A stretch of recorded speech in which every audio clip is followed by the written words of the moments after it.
Ok. Encore un essai. C'est tellement bizarre. Oh mon Dieu.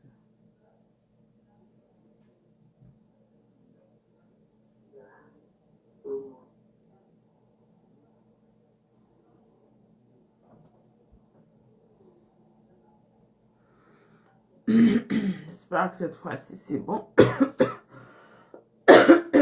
Désolée.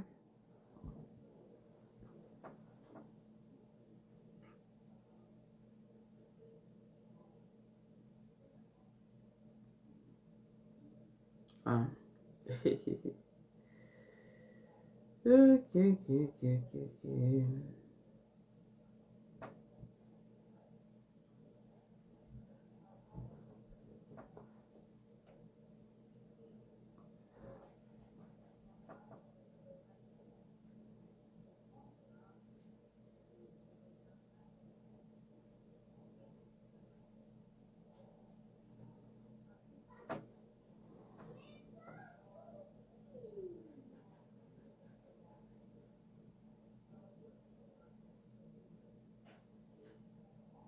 En tout cas.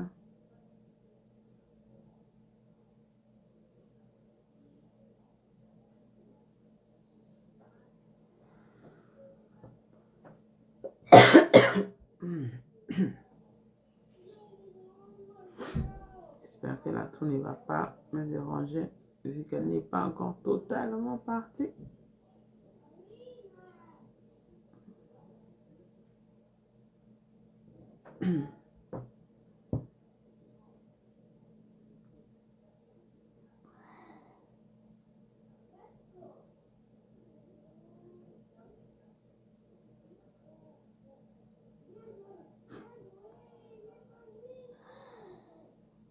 Alors, cette fois-ci, c'est bon? And... Hey! Wow! En tout cas, combien? 3, 4 tentatives? C'est bizarre. Mais bon, j'ai dû éteindre le téléphone et rallumer. Ça, c'est vraiment... en tout cas, ok. Alors, on peut commencer. En tout cas. Ok. On va commencer. J'espère que nous allons tous bien. Et que ça se passe bien en ce moment. On va commencer les temps que les autres se à nous. Aïe, aïe, aïe, aïe, aïe, aïe. Bon, au moins, c'est bon cette fois-ci.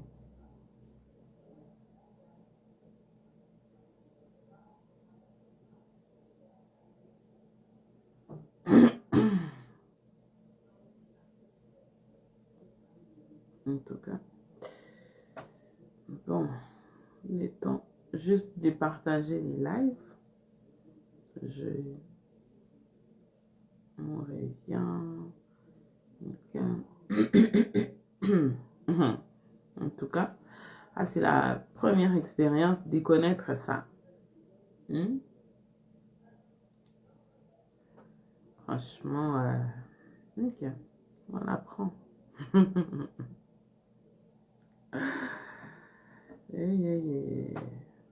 Alors, désolé. Bienvenue sur Instagram. J'apprends tous les jours, t'inquiète, j'apprends tous les jours et ça, c'était encore une bonne leçon. Oh là là là là. Heureusement qu'il y a quelqu'un qui m'avait dit quand tu es sur Instagram, il faut toujours vérifier le son avant de commencer. J'avoue que quand je demandais là, généralement, j'ai jamais demandé pour qu'on me dise seulement oui, il y a le son ou pas. Mais là, je comprends maintenant que c'est important de demander. Sinon, tu vas être là en train de parler et il n'y a pas de son. En tout cas, bon. C'est ça, on apprend. Ok, en attendant que les autres arrivent, on a perdu beaucoup de minutes. Ça va empiéter sur le programme de la journée. Donc, on va être vraiment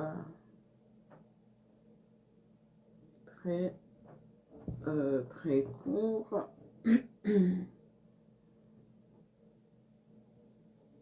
Ok.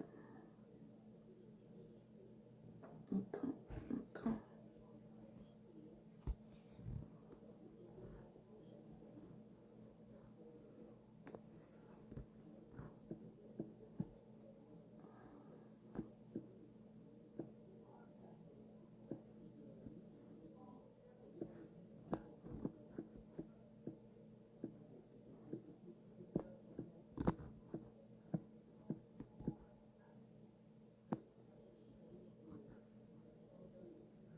Voilà.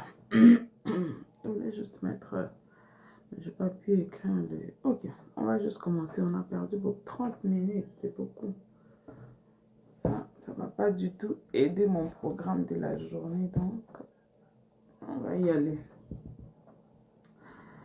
Alors, ce que le Seigneur a mis dans nos cœurs aujourd'hui, on le rend grâce à nouveau. On le bénit. Saint-Esprit, prends le contrôle, prends la manette. On s'efface pour que toi, tu nous parles. C'est toi qui as des choses à nous dire. Et nous n'attendons que toi. Alors, les rétablissements de l'ordre divin par les changements, on en parle depuis un moment. Par la grâce de Dieu, nous sommes bénis.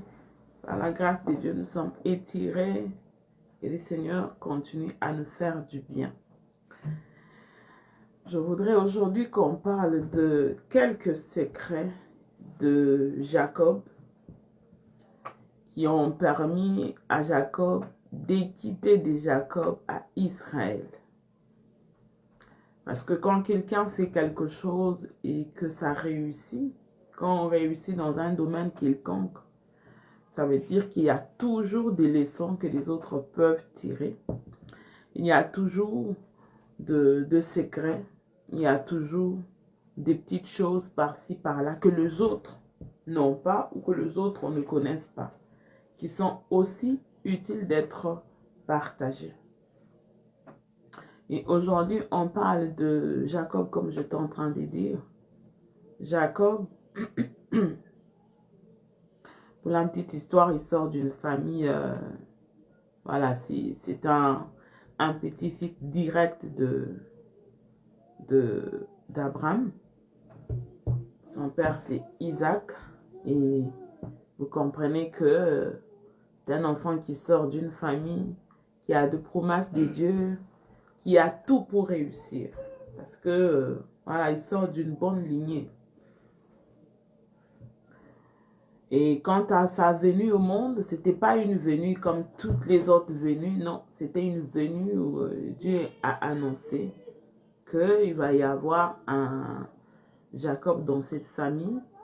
Et voilà, même si ce n'était pas vraiment le terme de Dieu, mais Dieu a quand même annoncé l'arrivée de 2 enfants dans la même famille en disant, j'en ai choisi un et l'autre, voilà, je ne l'ai pas choisi. J'ai refusé l'un et l'autre, je l'ai choisi. Maintenant, quand on entre dans le contexte de la vie de Jacob qui est devenu Israël, on va voir qu'il y a quand même pas mal de choses que nous avons vues ensemble qui ont entravé sa vie et qui ont apporté des changements non désirés, il faut le dire. C'est que la maman de Jacob était en train de faire. Jacob n'était pas toujours d'accord avec sa maman. De temps en temps, il posait des questions comme quelqu'un qui se disait, mais maman, est-ce que je n'aurais pas ça comme conséquence et tout.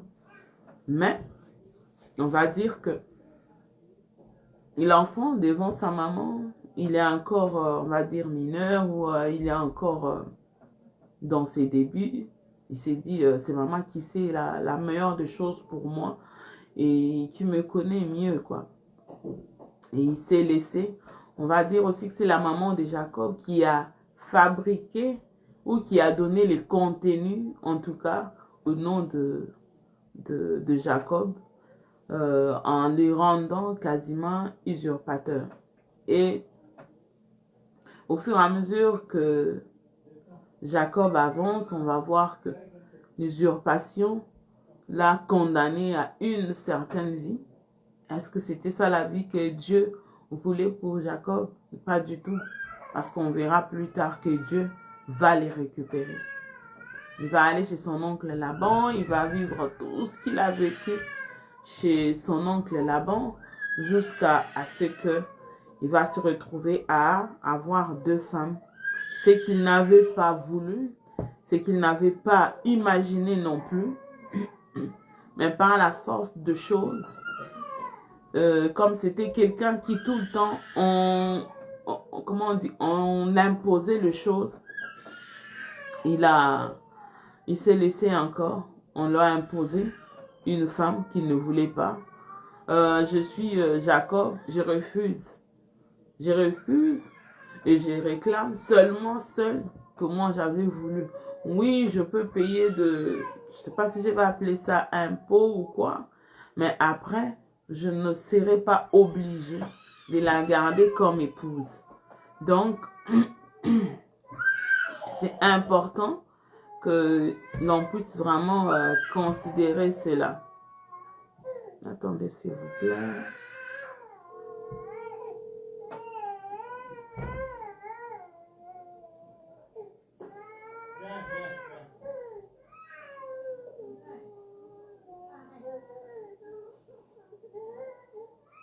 Désolée en tout cas.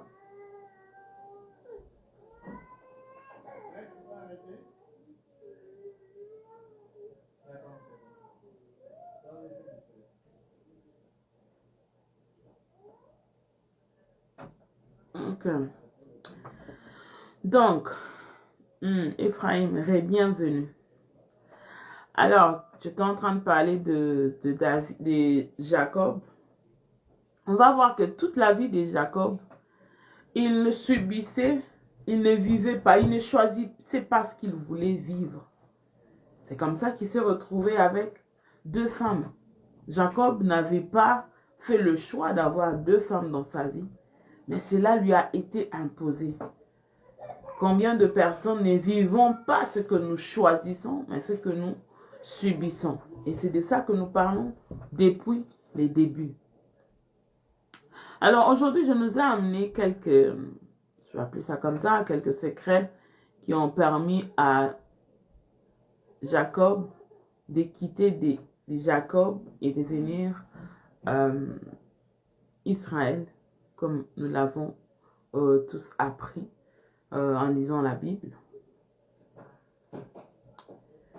Il y a une chose qui vient très clairement quand vous lisez la Bible dans Genèse, le récit, je pense que ça doit être 32, oui, Genèse 32, lorsque la marche de Jacob commence, lorsqu'il quitte chez Laban pour aller à la rencontre avec son frère. Vous allez voir que il y a comme une forme de prise de conscience de la vie que je suis en train de mener. Sincèrement, ce n'est pas ça. Et en regardant son état, il s'est probablement posé des questions. Il s'est probablement dit, mais pourquoi moi, je dois juste continuer comme ça? Je pense qu'il est temps que j'arrête. Parce que même chez Laban, non seulement il a subi le fait d'avoir 2 femmes, on lui a donné une femme qu'il ne voulait pas. Donc, voler, on l'a aussi volé. Et il se retrouve là, vous verrez que tout le temps, c'était toujours des conflits dans le travail qu'il faisait, quand bien même sa présence a permis à son oncle Laban de devenir aussi riche, parce que il était quand même quelqu'un qui avait la promesse de Dieu. Au-delà de ça, il y avait la bénédiction de son père qui l'accompagnait. C'est que tout ce que Jacob touchait était toujours béni. Même quand son oncle Laban a voulu faire ça, ça s'est retourné contre lui. Pourquoi? Parce qu'il avait la bénédiction de son père qui l'accompagnait. Mais dans toutes ces choses-là, vous allez remarquer que Jacob est riche, vraiment riche. Il a des enfants, il a même 2 épouses.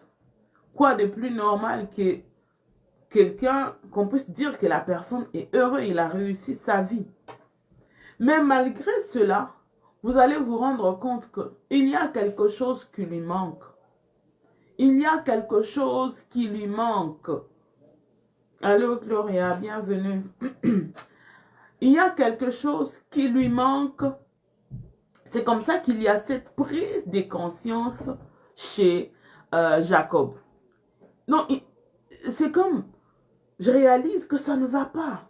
Oui, malgré la richesse, malgré les enfants, malgré les épouses, j'ai déjà une bonne famille. Je vais chercher quoi d'autre? Qu'on se dise entre nous. Si tu as déjà beaucoup d'argent, tu as des entreprises, tu es marié, tu as des enfants, voilà, tu as une très belle maison, tu as tout ce que tu veux. Est-ce qu'il va y avoir des questionnements de « j'ai encore besoin de quoi ?» Ça veut dire que Dieu m'a béni, je veux bien, tout se passe bien dans ma vie. Mais ici, remarquez bien, la Bible montre que malgré cela, pour lui, ça n'allait pas parce qu'il a personne intérieure marché avec le faux qui ne devait pas être. La bénédiction qui le bénit tout le jour, ce n'était pas sa bénédiction, c'était la bénédiction qui était censée être à son frère. Et j'ouvre une petite parenthèse pour dire, sa maman, je pense que elle n'a pas compris le message de Dieu. Dieu lui a dit, j'ai choisi. Ce n'est pas le papa, Isaac, qui avait choisi, mais c'est Dieu qui avait choisi. Elle pouvait laisser l'aîné vivre de son droit naturel d'aîné et recevoir la bénédiction de son père et laisser Jacob vivre avec la bénédiction ou être accompagné par la bénédiction de Dieu. Ce jour-là, c'est là qu'elle a amené le trouble dans la vie de Jacob. Et Jacob ne pouvait plus vivre en paix parce qu'il avait toujours ces poids-là qui pesaient sur lui. C'est ainsi que vous allez voir que malgré la joie, malgré tout, rien ne pouvait marcher. C'est là que j'en viens à ces passages de la Bible de Proverbes où la Bible dit, c'est Dieu qui bénit. C'est la bénédiction de Dieu qui enrichit. La bénédiction du monde, la bénédiction qui ne vient pas de Dieu, de nos propres calculs, de nos propres efforts, ne nous bénit pas. Ça peut changer notre vie, mais ça ne peut pas bénir. Parce que lorsqu'on parle de la bénédiction, elle ne se fait pas accompagner des manques de paix, des grincements des dents, des peurs, des craintes, de tout. Non. La bénédiction de Dieu, elle bénit réellement. Donc, un homme ne peut pas te bénir. C'est la bénédiction de Dieu qui va te bénir. C'est ainsi que vous allez voir que Jacob n'était pas en paix, tout simplement parce que il devait s'attendre à Dieu. Lui, il est allé s'appuyer sur la bénédiction de son père, qui ne lui était même pas destiné. Il est allé voler. Donc, il est parti avec les calculs humains, comme ça peut arriver à n'importe qui. Nous parlons généralement de certains de nos pays africains qui, la corruption est vraiment maître là-bas. Mais généralement, ce qu'on ne sait pas, c'est que ça, c'est tes propres calculs. Tu vas, tu mets la main dans la caisse de l'État, tu voles l'argent. Ça, tu n'es pas riche. Tu essaies de t'enrichir, mais ça, ce n'est pas la bénédiction. Et malheureusement, il y en a qui font ça, mais qui vont aussi dans les églises, voilà, il vient avec, il dit, Seigneur, tu m'as béni, tu rends grâce à Dieu. Non, tu t'es béni toi-même par le vol. Tu t'es béni toi-même par la corruption. Et ça ne peut pas rendre, heureux, pas du tout. C'est comme ça qu'il y a, parfois dans nos pays africains, tu vois un homme d'État qui était puissant il y a 5-10 ans, tu le retrouves plus tard, tu as pitié de lui. Tu le retrouves plus tard, tu ne le reconnais pas. Même ses enfants, méconnaissables. Pourquoi? Parce que ce n'était pas la bénédiction de Dieu. C'était la bénédiction selon la vision du monde. Bats-toi comme tu peux. Quand tu es aux affaires, débrouille-toi, vole, détourne. Voilà, tu achètes un truc à 2 $. Tu viens, tu nous dis, tu as acheté à 15 $. Et nous, on te donne. C'est pas mauvais de faire les affaires. Mais du moment où tu commences à aller au-delà, on commence à aller au-delà, ça frise de l'escroquerie. Et ça Ça ne peut pas te bénir. Tu peux pas être, tu peux pas dire que je suis riche. Oui, selon le monde, tu es riche. Mais toi-même, tu sais qu'au fond de toi, cette bénédiction ne te rend pas heureux. Parce que ce n'est pas vraiment la bénédiction. Et je ne sais même pas si ces genres de situations peuvent être appelées bénédiction. Je préfère encore parler d'enrichissement. On s'est enrichi, mais on ne s'est pas béni parce que c'est Dieu qui bénit. Le monde ne bénit pas. Et là, on va se rendre compte que Jacob est en train de se remettre en question. Il remet sa marche en question. Mais ce qui est très important ici, c'est que vous allez remarquer l'attitude du cœur de Jacob. Il y a comme une forme d'humilité qui s'installe en lui. Parce que pour te remettre en question, ce n'est pas facile. S'arrêter là, regarder autour de nous, reconnaître que ça ne va pas. Maintenant, commencer à chercher des solutions. D'ailleurs, aller à l'étape des solutions, c'est très loin.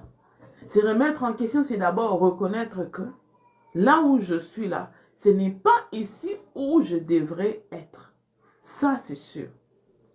Maintenant, quand je regarde autour de moi, je dis, ah Seigneur, à cette période ici, normalement, je devais quand même aussi être ceci ou cela. Est-ce que Dieu est injuste? Non. Je m'arrête. Je dois reconnaître que ça ne va pas.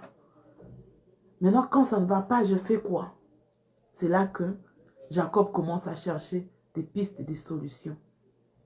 S'il n'y a pas une remise en question, on ne peut pas aller chercher des solutions. S'il n'y a pas une reconnaissance du fait que la situation ne va pas bien, on ne va pas aller chercher une solution. Si on s'appuie seulement sur « j'ai peur », « je crains » et ceci, on se laisse aller dans les émotions, ça va être difficile pour nous de pouvoir passer à l'étape suivante. Parce que quand tu es dans une situation où tu n'arrives même pas à accepter la situation, tu vas aller chercher la solution. Pourquoi? C'est comme un malade. Du moment où je n'accepte pas que je suis malade, je n'irai pas à l'hôpital. J'ai passé une semaine ici où je n'étais pas vraiment en santé. Mais j'étais convaincue en moi que je n'avais pas besoin d'aller voir un médecin. Je n'en avais pas besoin. C'est comme ça que je suis restée chez moi à la maison. Ça veut dire qu'il y a d'abord une remise en question et l'acceptation de ta condition actuelle. Tu te dis, la condition n'est pas bonne. Et ça va aussi avec l'environnement dans lequel nous vivons. Je suis en train de voir que ces pays dans lesquels je vis, ça ne marche pas.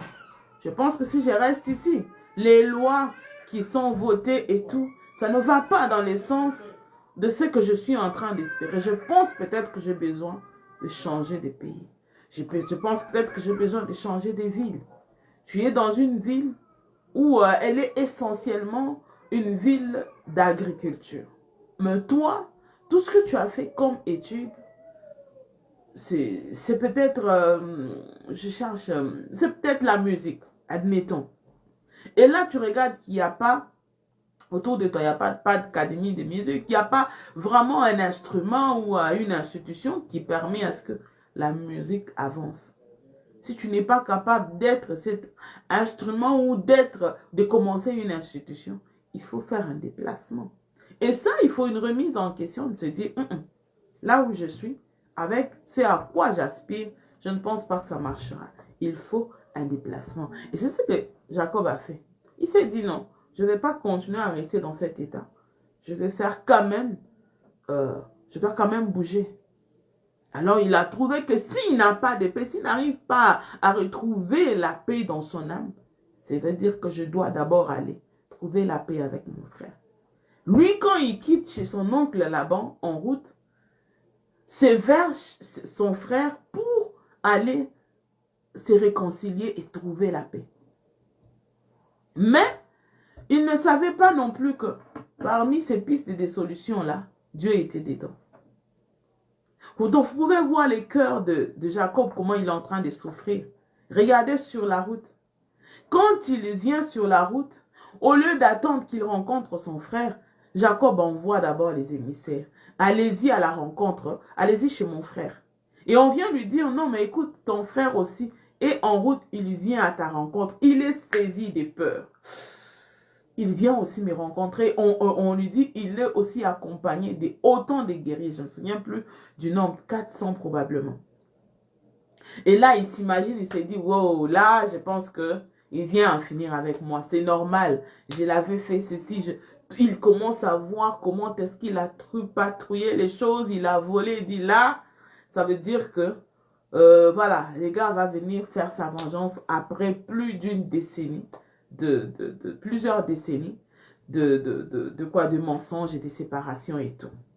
Alors, regardez encore. Qu'est-ce qu'il fait? Il s'est dit, on va scinder les femmes et les serviteurs et tout, on va les séparer un peu, un groupe ici, un groupe là-bas, comme ça, si jamais il vient et que ça barde, voilà, certains pourront même se sauver un peu. Il est toujours à la recherche de ce qui doit se faire, comment, il n'est pas en paix, il est là, voilà, on sent vraiment que il y a une âme, il a tout, mais la paix n'est pas, il n'y a pas de paix. Plus ils avancent, vous allez même voir que dans la nuit, où tout a basculé dans sa vie, Jacob va prendre les enfants et sa femme, et tous les présents, il va le faire traverser. J'ai oublié le nom de la traversée qu'ils ont fait. Désolé. Il va le faire traverser et il va rester seul. Quand j'étais en train de méditer dessus, je me suis posé la question. Oui, il priait toujours. Jacob, quand vous allez lire, vous verrez de temps en temps, il priait Dieu. C'est comme ça que Dieu était toujours là avec lui.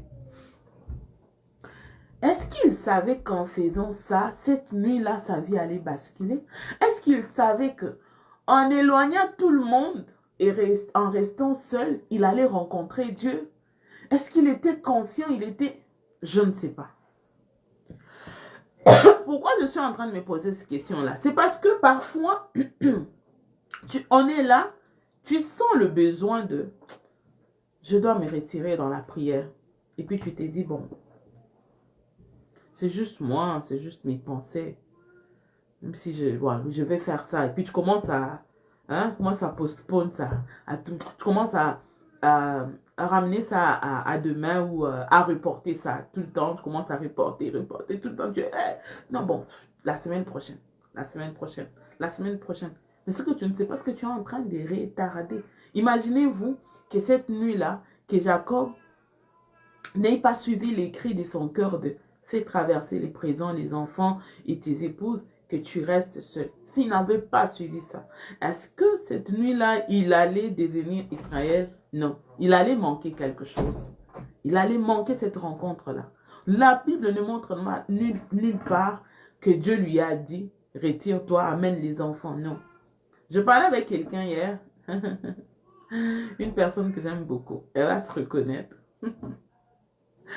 Elle me disait, maman, je sens vraiment que je dois me retirer pendant 40 jours dans la prière et tout. Et comment je vais savoir que c'est vraiment ça ce que Dieu attend de moi? Comment je vais savoir que c'est là-bas, qu'est-ce que Dieu veut que je puisse faire par rapport à ma vie et tout? Je sens juste que je dois faire ça et je dois commencer à faire comme chaque jour j'ai un sujet et tout ça. Prier pour un sujet spécifique chaque jour. Comment je fais? Je lui ai dit, premièrement, j'étais très fière. J'étais très fière parce que ça montre vraiment qu'il y a quelque chose qui veut se passer là. N'attends pas que Dieu vienne en criant, en te disant, yeah! Fais 40 jours, fais 3 jours de prière. Non, n'attends pas ça. Ce que tu entends là, c'est ça la voix de Dieu. Peut-être que ce n'est pas encore les 40 jours là où Dieu t'attend. Mais sache que tu viens de commencer un téléchargement. Quand Jacob était en train de venir, est-ce que sa solution venait du fait qu'il va aller rencontrer son frère? Lui pensait que c'était ça. Il s'est dit, je vais aller faire la paix avec mon frère. Il n'a pas quitté là-bas en disant, je n'ai pas rencontré Dieu sur le chemin. Non, il n'a pas dit, on part. Parce que je pense que s'il quittait avec la résolution de, je dois aller rencontrer Dieu seul, il aurait dit à son oncle, tu sais quoi, garde mes enfants, garde ma femme, tous mes présents, garde ça, je vais revenir. Mais parce qu'il est parti avec eux, ça montre vraiment que lui-même, il ne savait pas qu'il allait vraiment rencontrer Dieu là. Non, il ne savait pas. Ça veut dire que c'est venu comme ça. Il s'est juste laissé conduire. À un moment donné de la vie, on est enfant de Dieu. On connaît comment Dieu opère. On sait comment on rencontre Dieu. Il faut parfois se laisser conduire. Tu sens dans ton esprit que tu dois te retirer, retire-toi. Tu sens que tu dois juste t'interner un peu, vas-y. Tu sens que tu dois servir Dieu dans telle chose, vas-y. Tu sens que tu dois bénir telle personne, vas-y. Tout ce que tu peux faire que tu sais que Dieu agrée, qui monte en toi, ne t'interdit pas de le faire. Ne t'interdit pas de le faire. Parce que tu ne peux pas savoir où est-ce que Dieu t'attend. Parfois, le Saint-Esprit peut te mettre à cœur, comme j'étais en train de parler des 40 jours, le Saint-Esprit peut te mettre à cœur de commencer les 40 jours. Ce n'est peut-être pas dans les 40 jours qu'il t'attend, mais lui, il attend ton obéissance. Tu fais aussi les 40 jours, et puis il n'y a rien. Tu ne vois rien, rien ne bouge.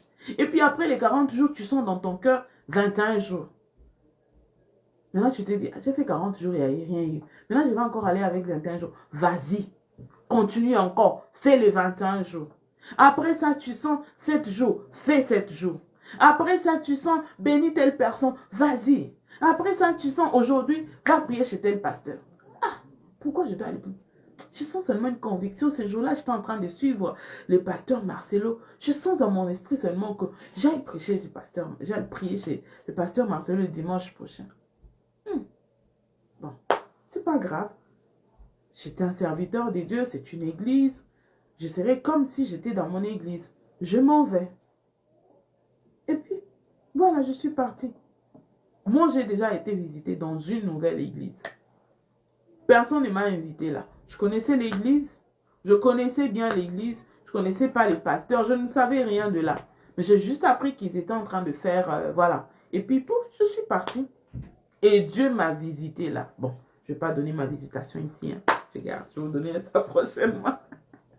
Et Dieu m'a visité là, à ma grande surprise. Je n'étais pas partie avec une certaine attente, une quelconque attente que Dieu va me bénir. Non, pas du tout. Mais j'ai été surpris d'être béni, de sortir de là avec une bénédiction. Je suis juste en train de vous dire que lorsqu'on est dans une situation où on est en train de chercher un changement désiré, tout ce qui frappe à ton cœur, qui va dans le sens de rendre gloire à Dieu, qui va dans le sens de t'ouvrir un chemin, tant que ce n'est pas un péché, vas-y, fais-le.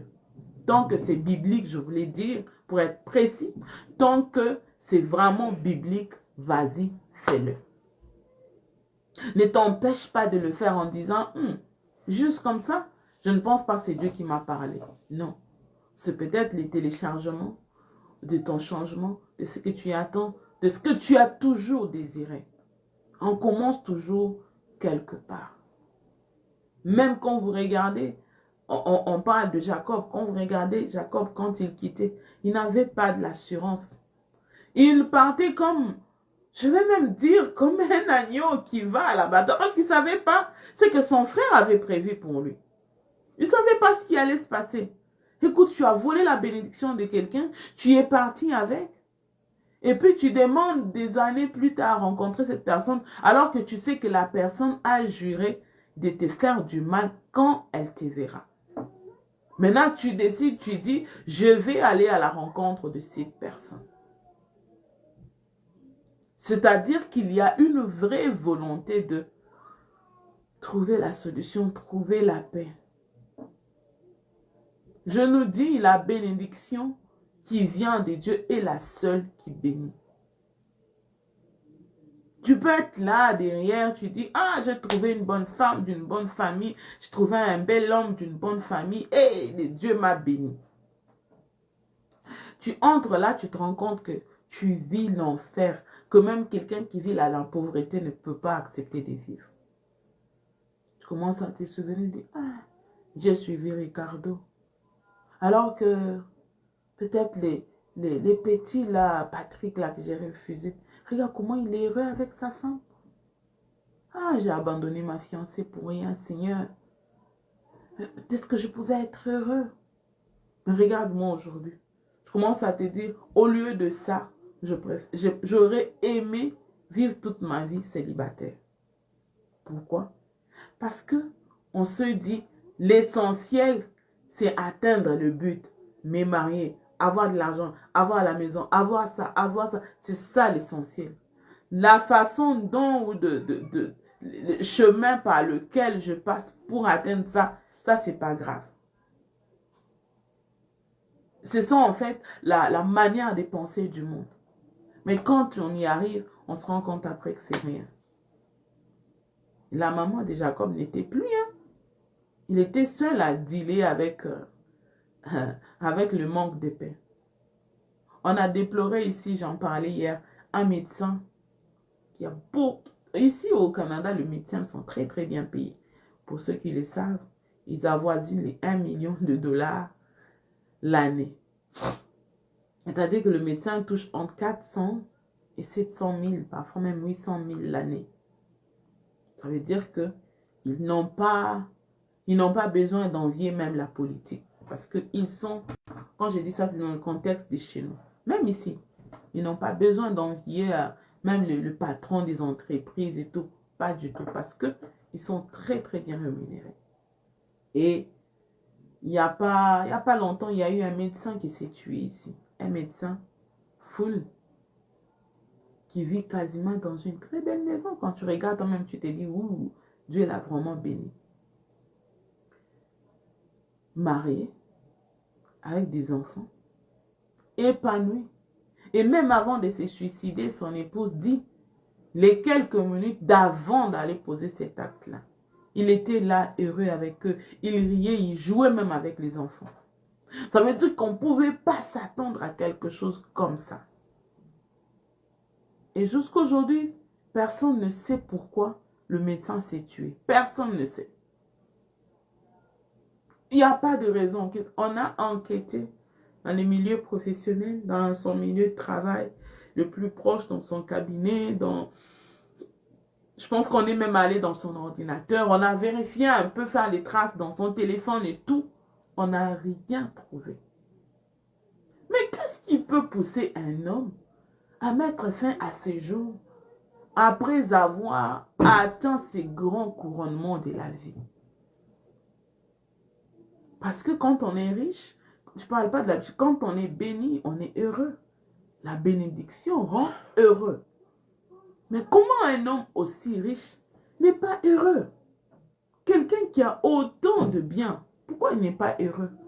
Marié avec des enfants, pourquoi il peut mettre fin à sa vie? C'est là qu'on se rend compte que la bénédiction, ce n'est pas ce que nous voyons.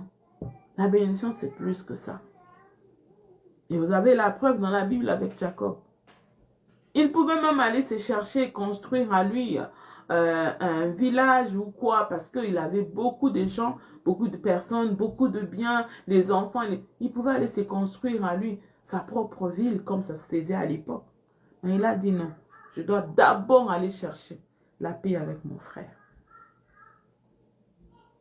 Et là, il va se retrouver dans une situation où il s'est dit, je pense que oui, j'ai fait toutes les stratégies, les guerriers avec qui je suis et tout.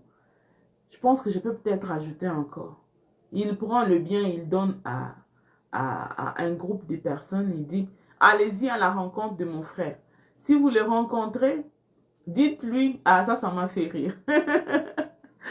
Dites-lui, c'est présent est à toi et c'est ton serviteur, Jacob, qui t'envoie. Ah, Jacob, Dieu t'a béni. Hein? Je veux dire, toi qui étais choisi par Dieu, tu vas aller dire à quelqu'un que Dieu a rejeté, je suis ton serviteur. Non, ça veut dire que ça montre juste la souffrance intérieure. Il s'est dit, je donne tout ce que je peux. Là, il est quasiment en train de souffrir. Ça montre aussi les niveaux d'humilité dans lesquels il se retrouve. Il s'est dit, ça ne sert à rien. J'ai tout eu. Ça ne sert à rien de continuer d'être fanfaron. Ça ne sert à rien. Je vais juste aller, que je retrouve la paix. C'est tout ce dont j'ai besoin. Je suis fatiguée de traîner ces fardeaux-là qui ne me servent à rien. C'est là qu'il va dire, allez-y, là, il a répété ça 2 fois. Et chaque fois que je voyais ça, j'ai dit, waouh! Qu'est-ce qu'on peut parfois se retrouver? Se livrer entre les mains du diable. Hein? C'est donner même des noms qu'il ne fallait pas. Pourquoi? Parce que on est inconscient de ce qui nous attend. On est inconscient de ce que Dieu a prévu pour nous. Tout ça parce que la maman de Jacob a fait subir à Jacob ce qu'il ne fallait pas. Un changement que lui n'a pas désiré. Il a vu cela s'être imposé dans la vie, dans sa vie. Mais l'attitude de Jacob nous montre quelqu'un qui est déterminé à trouver une solution, comme j'étais en train de le dire. Il y a une volonté d'un changement désiré. Les changements désirés, il faut les désirer et il faut s'y appliquer. Il faut se donner le moyen. Personne ne viendra te donner le moyen pour atteindre ce que tu veux atteindre. Personne ne viendra te donner les outils. Personne ne viendra te donner les capacités. Ce que tu as en toi, c'est ce que tu dois utiliser. Jusqu'ici, en tant qu'enfant de Dieu, qu'est-ce que toi tu sais? Que tu sais que ça, c'est parmi le voie par lequel Dieu passe pour parler aux gens, pour bénir, pour être là, pour accompagner. Quelles sont les voies que tu connais? On ne peut que utiliser que ce qu'on a, comme ça qu'on dit, la plus belle femme du monde ne peut donner que ce qu'elle a. C'est ce que tu as là que tu vas offrir à Dieu. Et c'est ce que Jacob a fait. Il a regardé tout ce qu'il avait, c'était ses biens. Et il a pris ça, il a donné à ses serviteurs. Allez-y, dites à mon frère que c'est ton serviteur Jacob qui te les envoie. L'idée, c'était de préparer son cœur. De faire en sorte que son frère ne soit pas en colère. Que son frère ne lui fasse pas subir encore la vengeance qu'il avait prévue. Il a dit, j'ai assez subi. C'est bon, il faut que ça s'arrête. Cette fois-ci, je veux bien faire les choses. Cette fois-ci, je vais aller vraiment comme il se doit, en arrangeant petit à petit.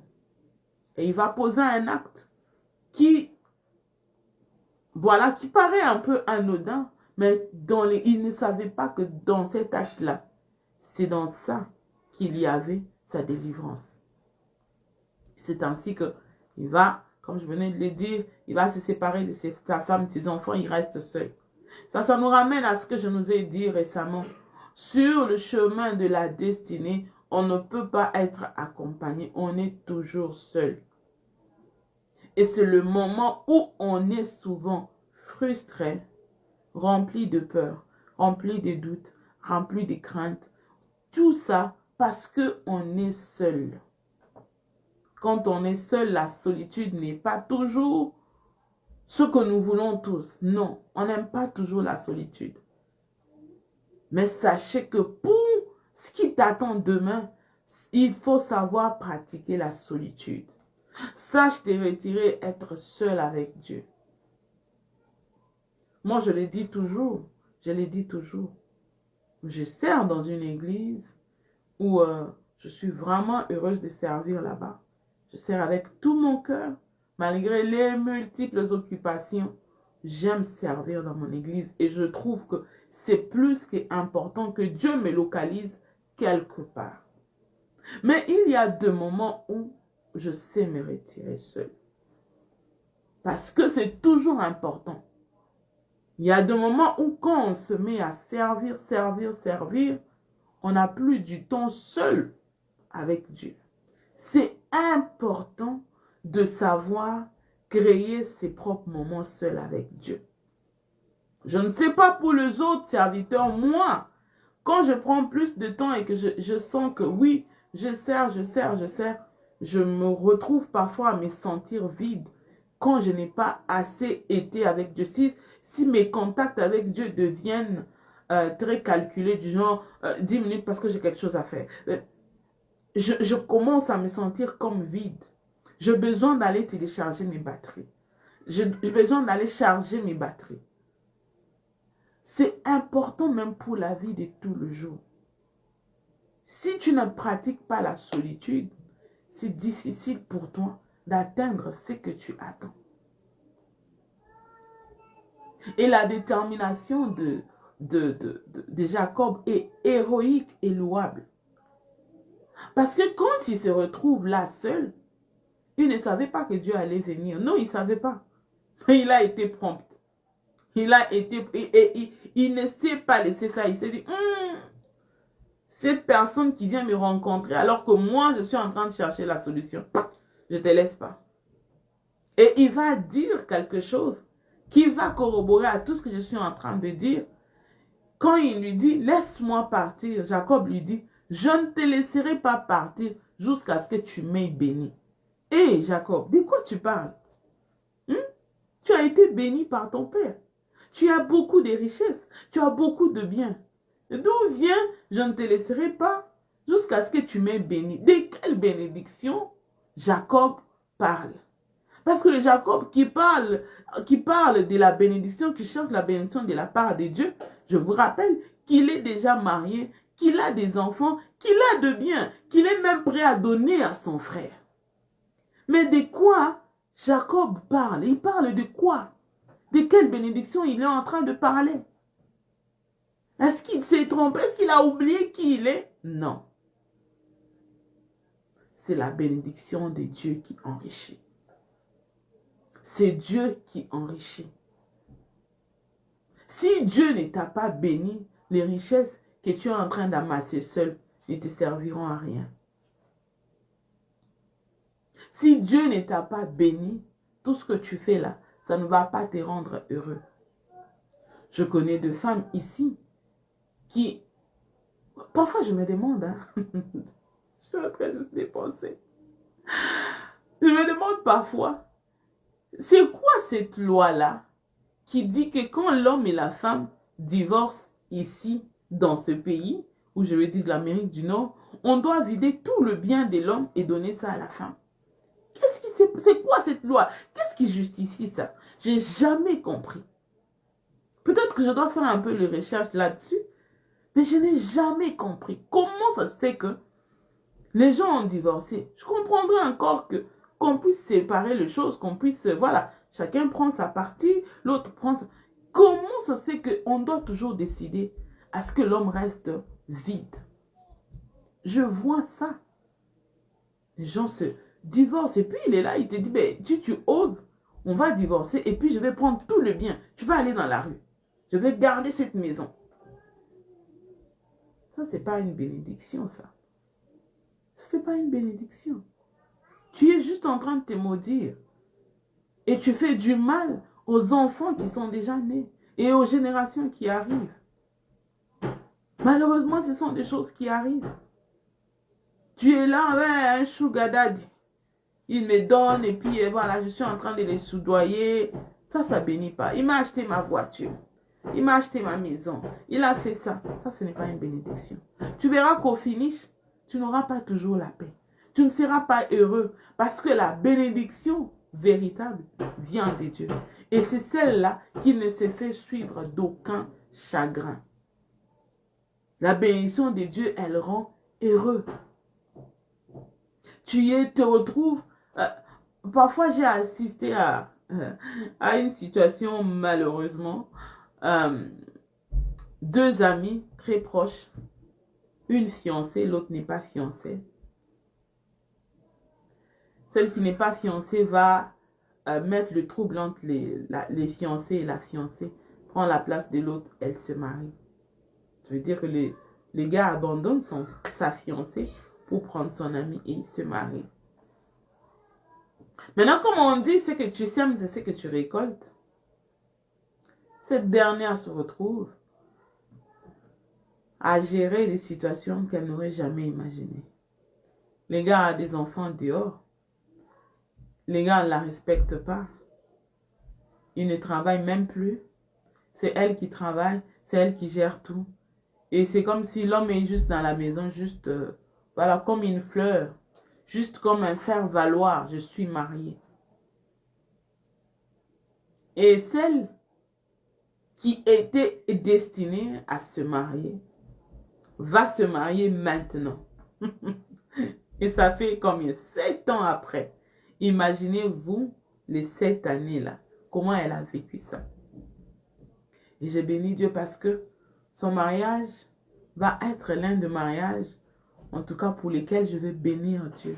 Parce qu'elle est restée dans la douleur en pleurant, mais elle ne s'est pas donnée à la vengeance, à l'amertume.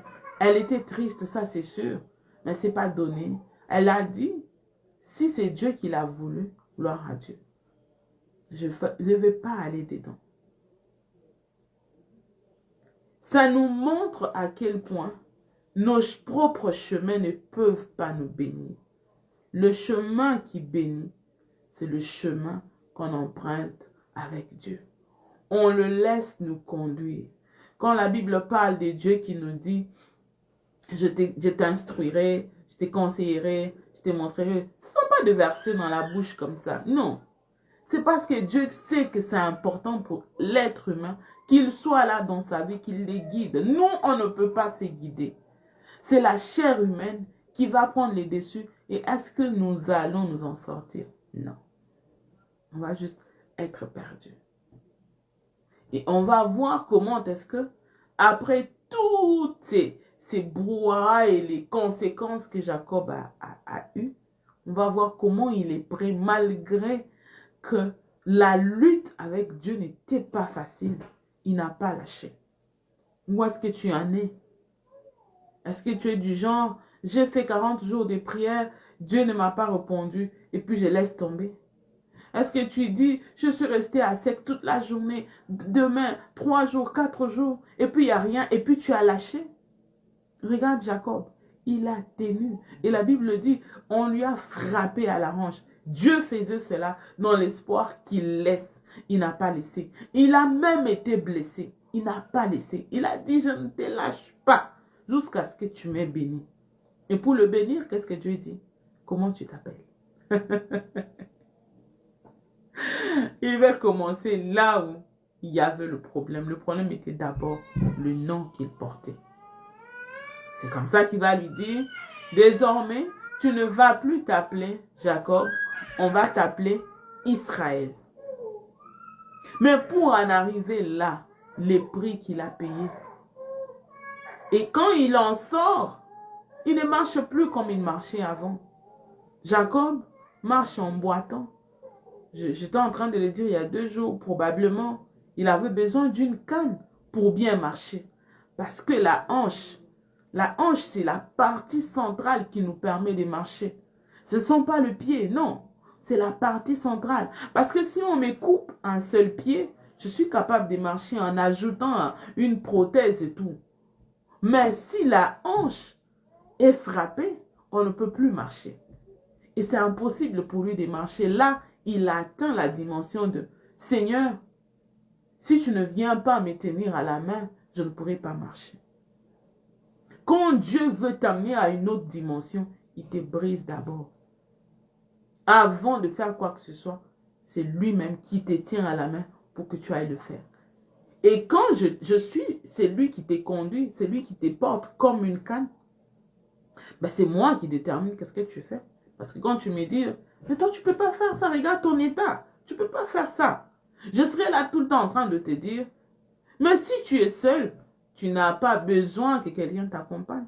Tu peux sortir sans que personne ne se rende compte. Tu peux décider à toi de faire les choses seul. Donc Dieu est en train de nous dire ici qu'il est important d'arriver dans la dimension où c'est maintenant lui, quand il te change de nom, tu acceptes ça. C'est maintenant lui qui te conduit. Tu te laisses conduire par lui. Il te dit va à gauche, tu vas à gauche. Va à droite, tu vas à droite. Quand il dit arrête-toi, même s'il n'a rien dit, il s'arrête, tu t'arrêtes. Parce que tu ne peux plus avancer. Parce que tu ne peux pas non plus marcher. Et quand la marche, elle change, sachez bien que l'entourage aussi va s'adapter. Il y en a qui ne vont pas apprécier la nouvelle marche. Il y en a qui vont te rejeter. Il y en a qui vont commencer à critiquer. Parfois, ça peut même te valoir la perte des personnes qui te sont proches. Est-ce qu'on est prêt à cela? Est-ce qu'on est prêt à cela? Être refusé, être accepté, être rejeté par les autres. Parce que ma nouvelle marche ne plaira pas à tout le monde. Mais comme les gars étaient déterminés, il n'a pas regardé ça. Je me demande encore, quand il luttait avec Dieu là, quelle est la position qu'il avait prise? Parce que là, la hanche, les blessures, il ne peut plus. Ça veut dire que, amène-moi seulement. Sommes-nous prêts à atteindre cette dimension-là? Où on dit à Dieu, amène-nous seulement. Émande-moi et amène-moi où tu veux. Que tu sois comme ces vieillards ou cet aveugle qui pour marcher a besoin de la canne. Est-ce qu'on est prêt à atteindre cette dimension-là? Parce que c'est ça, cette forme de détermination qui amène le changement dont nous voulons. C'est cette forme de détermination qui amène un rétablissement divin. Le nom de Jacob n'a pas été changé juste par hasard. Non, des gars à lutter et c'est un héros. Sois aussi les héros, non seulement de ta vie, mais aussi de tes enfants. J'étais en train de le dire aussi hier dans la prière. Je disais, si tu es en train de reprocher des choses à tes parents aujourd'hui, papa n'a pas fait ça, maman n'a pas fait ça, si c'est comme ça, c'est parce que moi c'est si, moi, les parents. Ah, tu es en train de devenir aussi parent bientôt. Qu'est-ce que tes enfants diront de toi? Est-ce que toi, tu as payé le prix pour eux? Est-ce que toi, tes enfants diront le contraire de ce que tu es en train de dire de tes parents? Parce que c'est bien de dire, papa, maman, vous n'avez pas été à la hauteur. Papa, maman, regarde les autres d'ailleurs, les autres familles. Oui, c'est bien. Et toi, en ce moment, qu'est-ce que tu es en train de faire pour tes enfants? Est-ce que tu sais que ce que tu es en train de vivre en ce moment, tes enfants les vivront? Et c'est quoi que tu es en train de vivre maintenant? Et c'est maintenant que la vie de tes enfants, c'est pour que tes enfants à toi ne te disent pas demain, ah, c'est à cause de toi, maman. C'est parce que tu n'as pas fait ça et que ceci arrive. Il faut que tu prennes des bonnes décisions aujourd'hui. Il faut que tu prennes des bonnes décisions et des grandes décisions pour faire les choses autrement. Et je crois que le Saint-Esprit qui est en chacun de nous est capable de nous parler, capable de nous conduire, de nous porter là où Dieu nous attend. Ta nouvelle marche ne plaira pas à tout le monde, mais je t'en supplie, tiens fermement, ne lâche pas. Ne lâche pas. Il y a un passage de la Bible qui dit, pour ceux qui connaîtront leur Dieu, agiront avec fermeté. Je suis en train de paraphraser. Ils agiront avec fermeté. Agis avec fermeté. Tu entendras beaucoup de gens dire, ah, elle là, lui là. Tu entendras tout. Mais reste ferme. Reste ferme. N'attends pas à ce que tu puisses plaire à tout le monde. N'attends pas ça. Reste ferme. Reste là. Hier, je partais dans le boîte de nuit. Aujourd'hui, je ne pars plus. Alors, les gens disent, ah, toi aussi, tu exagères. Ça fait quoi? Aller dans le boîte de nuit, ça fait quoi? C'est peut-être simple, mais c'est le début de quelque chose. Hier, je prenais la bière. Aujourd'hui, je ne prends plus la bière. Est-ce que prendre le vin et tout, c'est un péché? Non, je commence quand même quelque part. Le problème n'est pas de dire c'est les péchés ou pas. Tant que j'ai la conviction que ce n'est pas bien, je préfère abandonner. Tout n'est pas toujours, comme la Bible dit dans l'Ecclésiaste, tout m'est permis, mais tout n'est pas utile. C'est pas parce que tel fait que moi aussi je dois le faire. C'est pas parce que ça se fait que ça doit se faire aussi. Non. Soyons de ceux-là qui restent fermes par rapport à ce que Dieu place dans nos cœurs. Chaque personne a sa propre destinée et la destinée de chacun est unique par rapport à ses objectifs, à sa mission que Dieu lui a assignée. Ne cherche pas à être comme l'autre, ne cherche pas à agir comme l'autre parce que lui aussi, non, tu vas te perdre et tu vas perdre le chemin. Tu vas assombrir ton chemin et tu vas totalement te perdre. La meilleure façon, reste attaché où tu es. Si tu n'es pas encore attaché quelque part, je viens te dire, réveille-toi. Attache-toi à quelque chose. Dieu a déposé quelque chose en toi.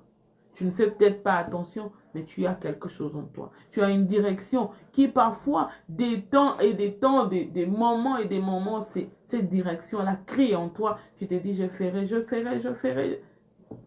Moi, j'ai eu à faire presque 3 ans où je n'arrivais pas à faire 40 jours de fruits et légumes. C'était un challenge. Tout le temps. Chaque fois que je commençais, c'était toujours, je commence vers peut-être le vingtaine ou 30 jours, dans la trentaine. Et puis, il y a quelque chose qui arrive, qui fait que, voilà, ça m'oblige d'arrêter.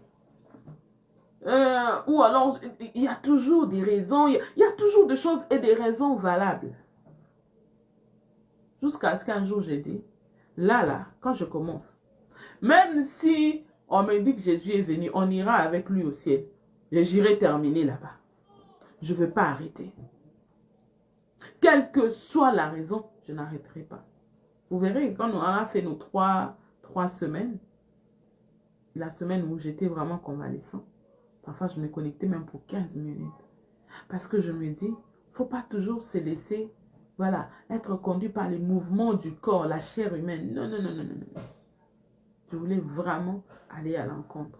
Parfois, il faut aussi savoir refuser le vent qui t'amène dans la direction de ce que toi, tu as prévu. Donc, j'espère que Dieu nous a parlé ce matin. J'espère que Dieu nous a instruit ce matin et qu'il va nous bénir. Voilà. Alors, question.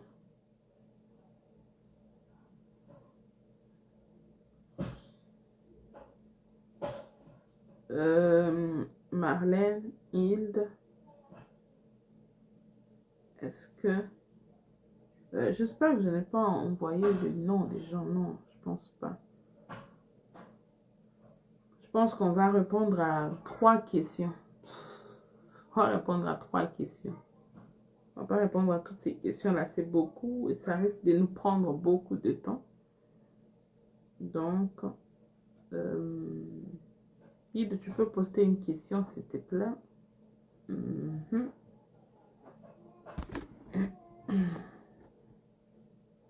Voilà. J'ai vu un fly. Ok. Cette question-là, j'étais...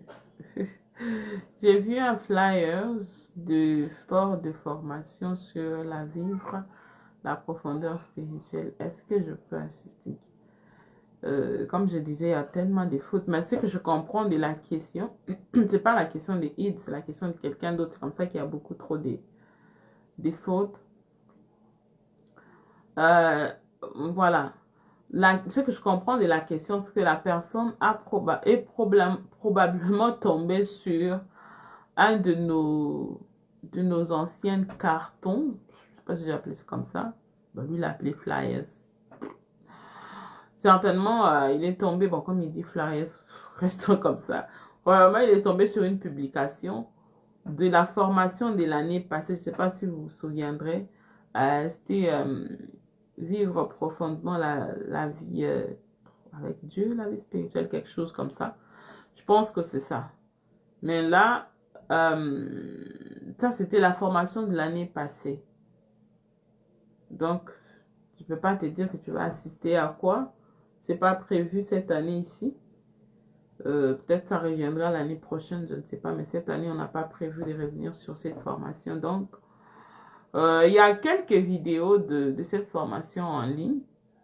Et peut-être que ça peut aider. Mais à cette question-là, il n'y a pas vraiment de réponse tout tranchée. Il n'y a rien où est-ce que tu vas assister. Donc, la formation ne se passe pas en ce moment. La formation s'est passée l'année passée. Et quelques vidéos sont sur YouTube. Donc, voilà un peu. Ah, c'est bien, on avance vite. Deuxième question.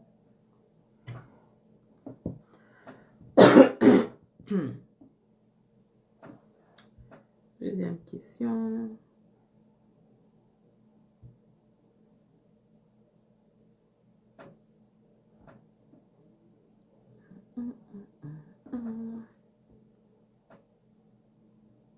vous savez qu'hier, il a fait chaud chez moi. C'est bizarre. On était à 6 degrés hier. En plein... mais bon, c'était pas mal du tout. Même si, à un moment donné, il y a un peu de confusion dans tout ça. Mais bon. Deuxième question. Deuxième question, on est vraiment... merci. Marlène, tu peux préparer la troisième question. Pensez-vous que nous devrions tous changer? Hey, j'avoue que c'est cette question-là. Pensez-vous que nous devrions tous changer de nom? Ouf! Je ne dirais pas que nous devrions tous changer de nom. C'est au cas par cas. Quand on parle du changement de nom, c'est au cas par cas. En parlant de moi-même, je n'ai pas changé de nom parce que je voulais juste changer de nom. J'ai changé de nom parce que Dieu, c'était sous l'instruction divine, le changement de nom. Et si vous êtes parmi les gens à qui Dieu a demandé de changer de nom, changez. Mais si Dieu ne vous a pas dit de changer de nom, ne changez pas juste pour changer. Parce que ces changements-là n'apporteront pas un résultat quelconque dans votre vie. Si Dieu vous a demandé de changer de nom, changez. Mais ne le faites pas juste parce que j'ai entendu que nos noms de famille et tout, non. J'ai été massacré sur YouTube. Quand tu parles des sujets tabous et tout, non. Il faut savoir faire preuve de sagesse. Oui, nous parlons de ça, mais il faut qu'il y ait une instruction de Dieu. Sinon, ça ne changera rien en tout cas. Rien, alors rien. Dernière question.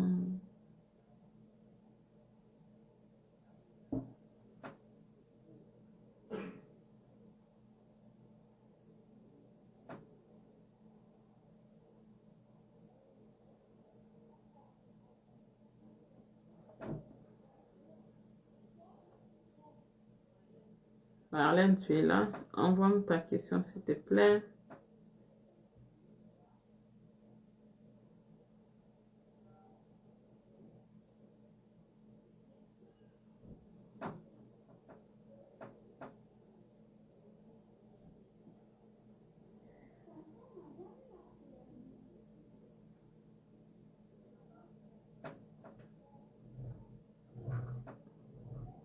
Marlène, tu es là.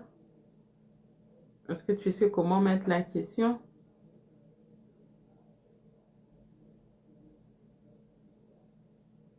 Si toi tu es prête avec la question, vas-y.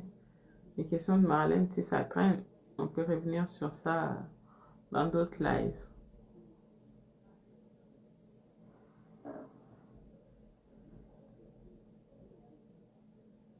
On a pris beaucoup de temps avec les ratés du début. Ok.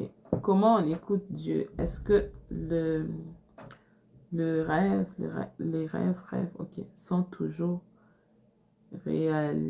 relatifs à la vie? Ok. Comment on écoute Dieu? Est-ce que les rêves sont toujours... Alors... Comment on écoute Dieu? Je peux pas répondre à cette question-là d'une façon très tranchée en disant ben, on écoute Dieu ainsi. C'est comme on était en train de parler tout à l'heure de Jacob. J'étais en train de dire que parfois, laissez-vous juste conduire par ce que vous sentez monter dans votre esprit. Et moi, j'ai toujours dit, pour arriver à commencer à écouter Dieu clairement, il est important de commencer d'abord par laisser qu'il monte au cœur. Il faut d'abord commencer par exploiter ça. Parce que quand la Bible parle de chercher Dieu et de trouver, il va vous parler, vous comprenez qu'on fait mention de ce qui monte au cœur. Ça veut dire que même ce qui monte au cœur là, c'est les parler de Dieu. Commençons d'abord par ça. Parce que c'est... Entendre Dieu, je pense que ça va aussi avec notre manière de... L'habitude qu'on a. L'habitude qu'on a avec Dieu, c'est ça qui nous permet de l'entendre. Si on n'a pas déjà une certaine habitude, c'est difficile de savoir identifier, ah, ça c'est Dieu qui a parlé ou ça c'est ma chair qui a parlé.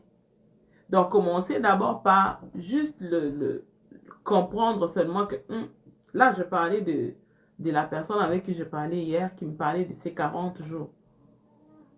Lui, pour la personne, c'est juste, voilà, je sens juste que je dois faire 40 jours.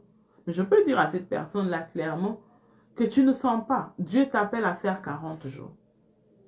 Et ça, c'est les débuts du commencement. Plus tu obéis à ce que tu sens monter en toi, plus aussi Dieu va maintenant te donner plus de responsabilités, c'est-à-dire tu vas encore l'écouter plus. C'est comme ça qu'on dit toujours qu'on commence toujours peu. On commence toujours par, voilà, par un peu. On ne peut pas commencer tout de suite par... Non, ça veut dire que c'est une relation qui s'est construite au fur et à mesure. Quand on est capable d'apprécier le peu que l'on a, alors on va en avoir encore plus. Dieu ne peut pas prendre les risques de venir et vous parler comme ça, clairement, alors qu'il sait que, voilà, alors qu'il ne sait pas si vous allez vraiment être celui qui écoute réellement ce qu'il vous dit, si vous allez respecter aussi ce qu'il vous dit. Ou même, est-ce que vous n'allez pas être là, vous écouter et puis vous dire, eh, mais c'est quoi ça, vous fouillez? Je vais vous faire rire. Je suis très jeune, je pense que je nage entre 13 et 14 ans. Pour ma première fois, je suis en train de prier seule dans ma chambre.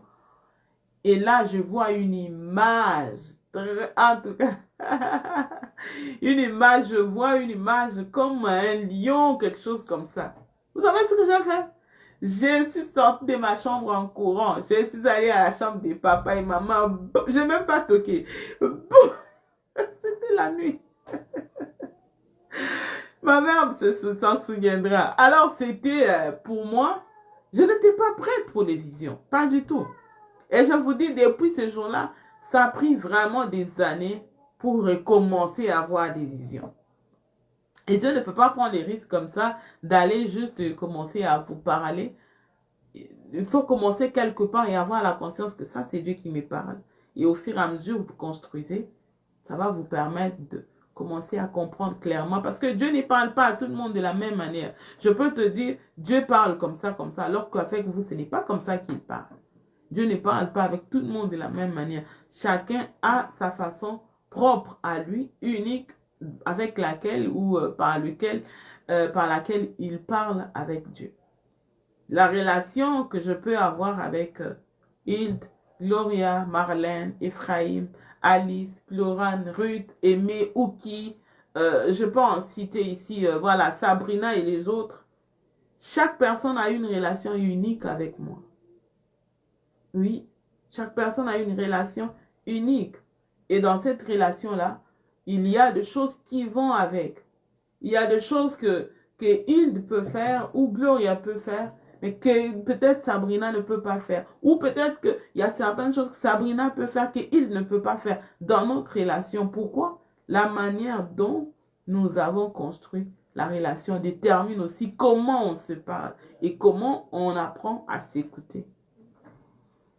Donc, ce n'est pas une réponse toute tranchée comment on écoute Dieu. Je peux te dire, commence d'abord par suivre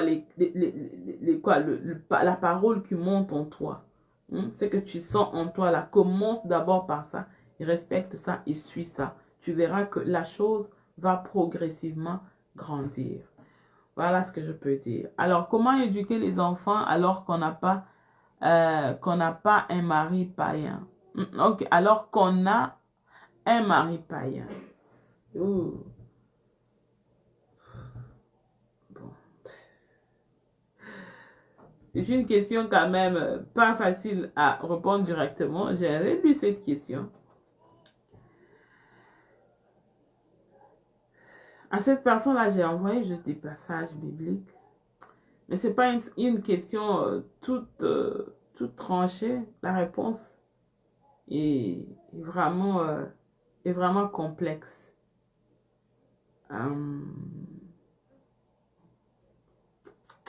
Comment éduquer les enfants alors qu'on a un mari, alors qu'on a un mari païen?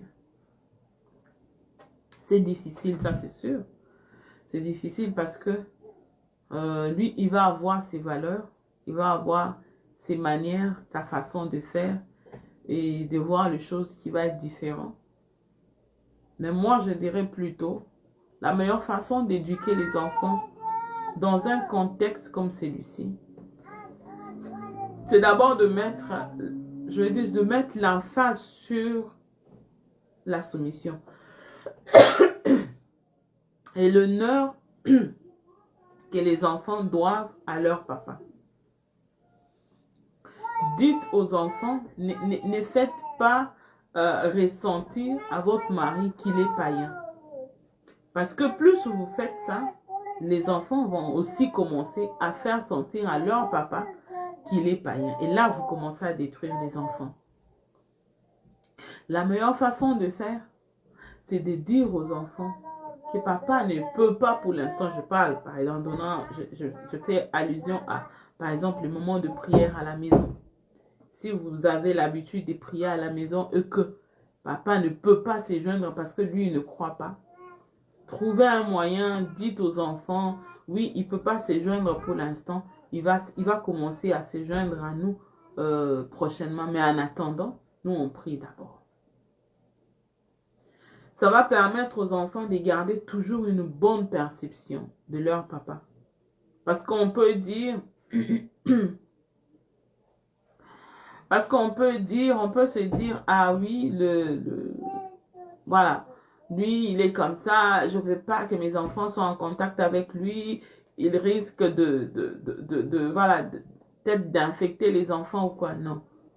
Priez pour lui, continuez à être celui qui le soutient, montrez-lui que vous l'aimez encore plus, montre-lui que tu es vraiment une chrétienne qui marche dans ta parole, c'est-à-dire, comme je le disais, mets l'emphase sur la soumission. Parce qu'il va se dire, cette femme, malgré que je ne suis pas chrétien, ben, elle est soumise à moi. Parce que quand on n'est pas aussi chrétien, sachez qu'il y a aussi le comportement qui va avec. Et c'est une personne comme ça, il est difficile de vivre avec lui. Alors, la meilleure façon, c'est malgré le mal qu'il peut être en train de te faire, reste dans la position de quelqu'un qui lui montre toujours que toi, tu as l'amour à donner. Pas l'amour de seulement épouse, mais l'amour de Dieu en toi pour lui. Et ça va lui permettre de voir le monde autrement. Et au fur et à mesure que vous priez, vous faites intervenir le Saint-Esprit, Dieu va commencer à lui faire remarquer certaines choses qu'il ne pouvait pas remarquer. Et quand il acceptera le Seigneur, vous serez comme un trophée, une héroïne pour lui. Donc, la meilleure façon, garder les enfants dans la position d'honorer les parents, garder les enfants dans des moments de prière, honorer leur papa, ne laissez pas une place où le papa va se sentir moins important ou se sentir quasiment le diable, ou se sentir comme je suis païen, ben, je ne suis pas important et tout. Non. C'est important que l'on puisse éviter aux enfants ces affaires de déshonorer les pères parce que papa n'est pas chrétien. Ça, ce n'est pas bien. J'espère que les quelques lignes vont vraiment aider. Mais la personne, comme j'avais prévu, probablement je vais la programmer le samedi de la semaine prochaine pour un peu parler d'une façon individuelle de sa situation. On répond comme ça pour permettre aux autres d'avoir un peu quelques informations qui peuvent aussi les aider. Je dois changer de nom et mes parents ne veulent pas parce que pour eux, c'est un manque de respect pour la religion. Ouf. En tout cas, je n'avais pas bien lu cette question. Je dois changer de nom et mes parents ne veulent pas. Parce que pour eux, c'est un manque de respect pour la religion. Cette personne-là, il faut que je l'appelle. Parce que c'est la religion qui lui a donné le nom ou c'est les parents. Ou alors il veut dire c'est un manque de respect pour les parents. En tout cas. Si je peux essayer de répondre à sa question, je dois changer de nom et mes parents ne veulent pas parce que pour eux, c'est un manque de respect. Est-ce que Dieu d'abord t'a dit de changer de nom? Ou bien tu t'es dit juste que je veux juste changer de nom? C'est quoi la motivation pour laquelle tu veux changer de nom? Si ta motivation est je dois juste changer de nom, alors là, il faut faire attention. Et aussi, il ne faut pas que ça soit comme un affront entre les parents et toi. Parfois, tu peux aller changer ce nom-là sans même que les parents... Si Dieu te parle, tu peux aller le faire sans que les parents ne soient au courant. Si tu es déjà un adulte. Parce que quand tu vas le faire, on ne va pas demander l'autorisation des parents, non. Parce que tu es déjà un adulte. À la limite, si tu es marié, on va demander l'autorisation parentale. C'est juste une façon de notifier ta femme ou ton époux que, voilà, tel veut changer de nom. Juste pour les notifier, je pense. Mais c'est important. Ah, c'est un manque de respect à la famille à cause de la religion. Ok. Donc, c'est un manque de respect à la famille. Ça, c'est une lutte. C'est ce que j'étais en train de dire aussi par rapport à Jacob. C'est pas facile. Quand tu vas au contact avec Dieu, admettons, je prends un exemple que ça soit les résultats de ces moments avec Dieu. Dieu lui dit, vas-y, tu dois changer de nom. Quand tu reviens, ben, c'est ça, tu vas être rejeté, tu vas pas être accepté. De quoi tu parles? Et pourtant, il veut peut-être commencer une nouvelle marche avec Dieu, comme le Seigneur lui a dit. Mais est-ce que c'est facile? Est-ce que c'est vraiment facile? Non. Ça fait partie des prix à payer. Si Dieu t'a convaincu, ben cherche le moyen. Ne cherche pas à avoir un affront avec les parents pour dire oui, moi le Seigneur m'a dit je vais le faire, je dois le faire. Non, c'est pas un affront. Parfois, tu peux le faire sans que eux ne le sachent. Parce que ce sont juste des documents à toi. Et ils vont garder le nom que eux ont dans leur tête. Mais toi, tu sais que toi et Dieu, vous avez déjà changé de nom. Donc, c'est aussi question de sagesse. Si tu as des parents qui ne sont pas prêts à accepter cela, ne va pas leur dire, ne m'appelez plus ça, je ne m'appelle plus ceci. Non, c'est avec toi, entre toi et Dieu. Tu fais avec Dieu, tu parles avec Dieu, tu lui dis, Seigneur, j'accepte ce que tu me dis, mais donne-moi le nouveau nom. C'est quoi le nouveau nom? Ok, il te donne les nouveaux noms. Commence à marcher avec ces nouveaux noms. Désormais, les nouveaux milieux où tu te retrouves, tu donnes ces nouveaux noms que le Seigneur t'a donnés. Et si possibilité, tu peux aller faire changer tes documents. Faire un document de, comment on appelle ça? Un document de jugement supplétif et tout ça, des changements de nom. Tu vas avec, tu peux faire changer tes documents importants si tu le veux. Tout comme aussi, tu peux juste continuer avec ces nouveaux documents-là. Partout où tu passes, tu fais valoir ton nouveau nom. Il faut avoir beaucoup de sagesse. On ne demande pas aux enfants d'aller manquer du respect aux parents. On ne demande pas aux enfants d'aller déshonorer les parents. Les parents ont certes fait les erreurs qu'ils ont fait dans le passé. Nous, on n'a pas besoin d'aller et commencer à les attaquer. Parfois, il faut aussi avoir compassion d'eux. Certains de nos parents ont grandi dans un milieu où il n'y avait pas l'évangile. Ils n'avaient jamais entendu parler de Dieu.